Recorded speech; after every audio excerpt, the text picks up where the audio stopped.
Veronica movie. कहानी शुरू होती है। रात का वक्त है। मद्रिद सिटी में एक इमरजेंसी कॉल कनेक्ट होती है। बैकग्राउंड में एक लड़की की सांस फूली हुई है, वॉइस कांप रही है। डिस्पैचर, इमरजेंसी सर्विसेज, आपकी प्रॉब्लम बताइए। लड़की सांस के बीच, मेरी बहन, वो आ रही है, वो हमें मार देगी। उसकी चीखों के बीच सिर्फ एक चीज क्लियर होती है, डर। वो ऐसा डर जो इंसान के दिल में तब होता है जब समझ जाता है कि मौत अब सिर्फ कुछ सेकंड्स दूर है। कैमरा सडनली एक एम्प्टी पुलिस स्टेशन के रूम में शिफ्ट होता है। एक ऑफिसर टेबल पर बैठे लिख रहा है।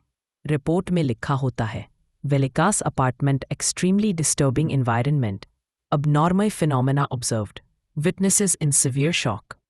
अब कहानी 3 दिन पहले की तरफ वापस चली जाती है। एक summer morning 1991, Madrid. Sunlight balcony से अंदर आ रही है। किचन में छोटे बच्चे हंसते खेलते दिखते हैं। 15-year-old वेरोनिका एक रिस्पॉन्सिबल बड़ी बहन है। माँ एना एक रेस्टोरेंट में डबल शिफ्ट्स करती है, इसलिए घर का पूरा लोड वेरोनिका संभालती है। बच्चों के नाम Lucia, middle sister 10 years, Irene 8 years, एंटोनीतो सबसे छोटा 6 years। वेरोनिका अपने स्कूल यूनिफॉर्म में ब्रेकफास्ट बना रही होती है। एक हाथ में ब्रेड टोस्टर में डाल रही है, दूसरे हाथ से एंटोनीतो के शू लेसेस बांध रही है। लूसिया, दीदी, आज स्कूल में सोलर इक्लिप्स देखने का प्लान है ना? वेरोनिका, हाँ, लेकिन तुम लोग बस टेरेस से देखना, डायरेक्ट आंखों में नहीं, समझे? स्कूल में लंच ब्रेक के टाइम वेरोनिका की फ्रेंड्स रोसा और दियाना आती है। रोसा एक्साइटेड, आज परफेक्ट मौका है, इक्लिप्स के टाइम स्पिरिट्स के साथ कांटेक्ट स्ट्रांग होता है, वीजा बोर्ड ट्राई करें। वेरोनिका पहले हेजिटेंट होती है, लेकिन फिर सॉफ्टली कहती है, मैं अपने पापा से बात करना चाहती हूँ। उनकी डेथ के बाद मैं उनसे कुछ कह नहीं पाई। तीनों डिसाइड करते हैं कि स्कूल बेसमेंट में चलकर सेशन करें। स्कूल का बेसमेंट पुराना और डैम्प स्मेल से भरा हुआ है। नैरो स्टेयर्स से नीचे उतरते वक्त लगता है जैसे हवा थोड़ी हैवी हो रही हो। एक स्टोर रूम में एक वुडन टेबल पड़ी है, उस पर एक होममेड वीजा बोर्ड। रोसा कैंडल्स जलाती है, दियाना ब्लाइंड्स क्लोज करती है। सोलर एक्लिप्स का गोल्डन लाइट सिर्फ एक छोटी सी क्रैक से रूम में आ रहा है। तीनों हैंड्स प्लांचेट पर रखते हैं। रोसा, स्पिरिट जो हमसे बात करना चाहता है, प्लीज आओ। प्लांचेट धीरे से मूव होता है, पहले स्लो फिर फास्टर। लेटर स्पेल करते हैं HOLA, hello in Spanish. Veronica बोलती है, पापा क्या आप हो? प्लांचेट मूव होता है, यस। उस मोमेंट में वेरोनिका के हाथ ठंडे पड़ जाते हैं। रूम की हवा और ज्यादा हैवी फील होती है। सडनली एक लाउड क्रैकिंग साउंड होता है, एक ग्लास जार गिरकर टूट जाता है। लाइट्स फ्लिकर होती हैं, प्लांचेट अनकंट्रोलेबली मूव होता है और स्पेल करता है DEMONIO, डीमन। वेरोनिका की आंखें फ्रीज हो जाती है, जैसे वो ट्रांस में चली गई हो। उसके लिप्स से एक अजीब सी गुटुरल वॉइस निकलती है, तुम सब हमसे खेल रहे हो, लेकिन मैं तुम्हें कभी छोड़ूंगा नहीं। कैंडल्स बुझ जाती हैं, वेरोनिका चीख के गिर जाती है। फ्रेंड्स शॉक में भाग-दर उसको हिलाते हैं। उस रात घर में वेरोनिका को नींद नहीं आती। मिडनाइट वो किचन में पानी लेने आती है। सडनली फ्रिज का मैग्नेट अपने आप फ्लोर पर गिरता है। डोर के रिफ्लेक्शन में एक टॉल ब्लैक शैडो खड़ा होता है, बस एक ह्यूमन लाइक सिलुएट। उसके बाद बेडरूम में उसकी बेडशीट धीरे से खींचती है कोई। एंटोनीटो के रूम में खिड़की अपने आप खुल जाती है। एक कोल्ड ब्रेथ उसके कान के पास फील होता है।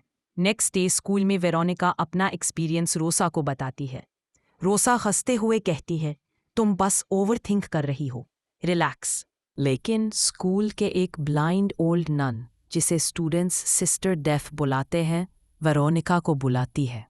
सिस्टर डेथ, तुमने जो दूर खोला है उसमें से कुछ तुम्हारे साथ आ गया है। तुम समझ नहीं रही, वो तुम्हें छोड़ने वाला नहीं है। वो समझाती है कि वीजा के बाद रिचुअल प्रॉपरली क्लोज नहीं हुआ था और अब एक ईविल स्पिरिट अटैच्ड है। घर में एक्टिविटी बढ़ जाती है। किचन में प्लेट्स गिरती हैं, जैसे किसी ने जोर से शेल्फ हिला दी हो। मिरर में एक शैडो फिगर क्लियरली दिखाई देता है। एंटोनीटो के हाथ पर स्क्रैच मार्क्स आते हैं, जैसे किसी ने नेल्स से काटा हो। वेरोनिका के बॉडी पर बाइट मार्क्स मिलते हैं। एक रात वो ड्रीम में अपने पापा को देखती है, लेकिन जब पापा पास आते हैं उनका फेस डिसॉल्व होकर एक ब्लैक डीमन का शेप ले लेता है। वेरोनिका सिस्टर डेथ के पास फिर जाती है।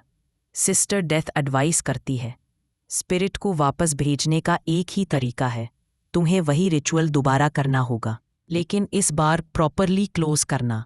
वेरोनिका डिसाइड करती है कि वो अपने भाई बहनों को बचाने के लिए रिस्क लेगी। रात के टाइम रोज़ा और डायना को बुलाकर वो वीजा बोर्ड सेट करती है। कैंडल्स, प्रोटेक्टिव सिंबल्स सब रेडी होते हैं, लेकिन जैसे ही प्लैंचेट मूव होता है एक हेवी थर्ड साउंड होता है, जैसे कोई रूफ पर चला हो। कैंडल्स एक साथ बुझ जाती हैं। डार्कनेस में एक लाउड ग्रोल एंटोनिटो को एक इनविजिबल फोर्स खींच कर ले जाता है। वेरोनिका उसको बचाने जाती है, लेकिन उसकी आंखें ब्लैक हो जाती हैं। वो अपने ही हाथों से एंटोनिटो का गला दबा रही होती है। लुशिया चीख कर उसको पुश करती है। वेरोनिका ग्राउंड पर गिर जाती है और ट्रांस से बाहर आती है। वो चिल्ड्रन को लॉक कर एक रूम में प्रोटेक्ट करती है और फ़ोन से इमरजेंसी कॉल करती है। पुलिस अपार्टमेंट में आती है। रूम का टेम्परेचर एबनॉर्मल कोल्ड होता है। वॉल्स पर बर्न्ट मार्क्स होते हैं। पुलिस फाइनल रिपोर्ट में लिखती है, unexplainable events observed, possible paranormal case, witness accounts match no logical explanation. Last में टेक्स्ट आता है कि ये मूवी एक रियल इंसिडेंट पर बेस्ड है, मद्रिद के वालेकास केस, जहां एक यंग लड़की वीजा के बाद मिस्टीरियसली मर गई थी, पर आज तक उसका केस अनएक्सप्लेन्ड है। कभी भी अननोन स्पिरिट से खेलना मत, और अगर खेल लिया तो उस दरवाजे को बंद करना ना भूलो।